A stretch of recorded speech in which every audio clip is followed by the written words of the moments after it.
The most obvious and immediate answer is because Bibi told the president of the United States, you can join me or not, but I'm going. And the Secretary of State, Marco Rubio, said this in a call to congressional leaders yesterday. He said Israel said they were going. I'm going to reiterate what I said. This is the most important monologue that I think Tucker Carlson has ever made. And I don't think that I'm exaggerating here. There is so much wrapped up into this, which I'm going to take you through.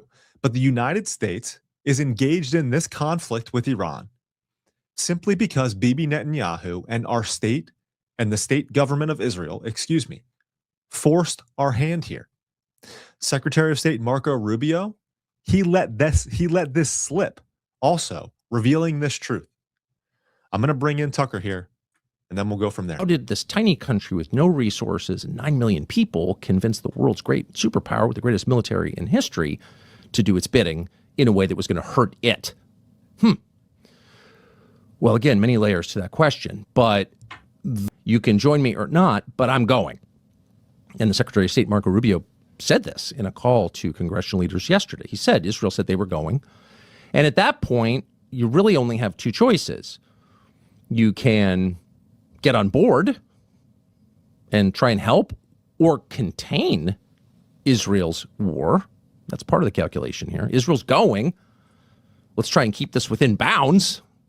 Let's try to be a moderating force on this adventure, whatever it turns out to be. Or you can tell Israel no, and they'll just do it. And if they did it, that would not protect us because there are hundreds of thousands of Americans in the Middle East, both in uniform and out, civilians and military personnel. And they're also the world's most important oil projects, oil, energy infrastructure, oil and gas, which has more than any other factor a determining effect on the global economy. So everybody needs their oil and gas, period. You can't change that. Sorry. And so if that infrastructure is damaged or destroyed, it affects all of us, everybody, but us. So you can't just let Israel go and do this. Now, of course, there's a third potential theoretical option, which you say to Israel, which is a client state, which we pay for, whose creation we made possible. You say, no, we're not doing that. I get it. You don't like the Ayatollah. You don't like Iran. But this is bad for us, and we're not going to let you do this. And if you do it, we're going to, I don't know what, cut off aid, something. We can apply the pressure that is inherently ours to apply since we're paying for all of this. But that was not even on the table. That's never been on the table. No one has ever in the last 63 years considered doing that. Really, the last president to do that was John F. Kennedy in 1962 when he got in a not as famous as it should be dispute with the founding prime minister of Israel, then the prime minister of Israel, David Ben-Gurion, over Israel's nuclear program at Dimona.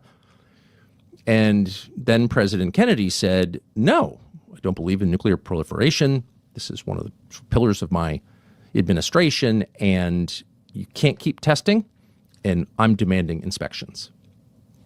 And of course, he was not able to make good on those promises because he was killed in November of 1963, and the person who took his place, his vice president, Lyndon Johnson, gave a green light to the Israeli nuclear program. So that was the last time an American president said no, hard no, to Israel, tried to restrain its core ambitions, not like, be nice to the Palestinians in the West Bank, but no, you can't have nukes, or no, you can't, bomb Lebanon or whatever. That was the last time. Okay. So I want to be clear and recap what Tucker just laid out right there. You need to understand that this is because this highlights in a major way the main issue with Zionist influence on American politics and government. This is how entrenched and powerful this stuff actually is. Israel made the decision to topple the Ayatollah to initiate regime change in Iran. This has been a primary objective for Bibi Netanyahu for his entire political career. Israel made the decision to do this whether the United States was going to be involved or not. America and Trump was then left with those three choices that Tucker just laid out right there. And that's where things get really interesting. The first one that he laid out we involve ourselves to moderate the conflict, make sure Israel doesn't get out of control. Because if Israel just goes in, gets completely out of control, starts wiping people out, and it creates a massive war throughout the Middle East that eventually turns into World War III, that is a very big deal. So, do we insert ourselves to moderate this conflict and then also protect American assets, the people and the resources in the region that Tucker just laid out right there? He knows where these exist because Tucker is extremely connected. He's been in this game for a long time. So when he says that American assets would be at risk, I trust what he's saying. It's a reason for us to be involved and to moderate this conflict. The second would be we say no, America's not going to be involved in this at all. Israel topples the regime and puts American assets at risk without any U.S. moderation. This threat, like I just laid out, this threat of escalation throughout the entire region, World War III, and the loss of American assets is a likely outcome in that scenario. So that would mean that U.S. moderation, if Israel is going in, is not necessarily imprudent. But then finally, because this is the option, this third option that Tucker mentions, this is the one that no one ever considers. But this is the most interesting option. And why? We completely oppose Israel moving on Iran. Completely oppose it. We do not let them do it. We tell them that if they do it, they'll be cut off. If they do this, we'll end the American-Israeli alliance. And regime change doesn't happen in Iran because we prevent it. We say no. The last U.S. president, as Tucker just mentioned right there, to pursue this third option of opposing the interest of Israel, John F. Kennedy. And he never got to see it through because he was killed. Lyndon B. Johnson took over and allowed Israel to continue building its nuclear program that Kennedy opposed. That's what he had opposed. That's how he was working against Israel's interest.